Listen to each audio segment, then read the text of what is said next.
Let me just say that as we talk about foreign policy, let's be reminded that in order to have an effective foreign policy, we need a Washington that works.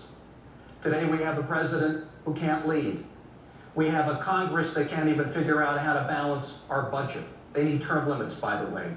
We've got to get our house in order. Thank you. We've got to get our house in order if we're going to expect to get anything done overseas, because when our light shines, we can influence the rest of the world. Pakistan is a concern. That's the country that ought to keep everybody up at night.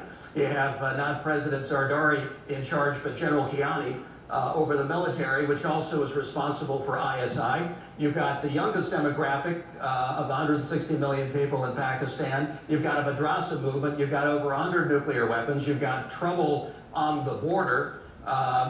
You've got a nation state that is a candidate for failure.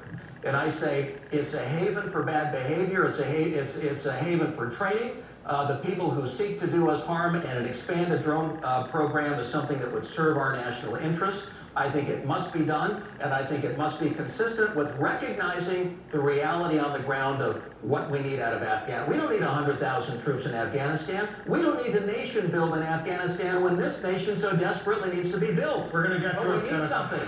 Congresswoman Bachmann, let me bring you in. Your member. Forces and drones.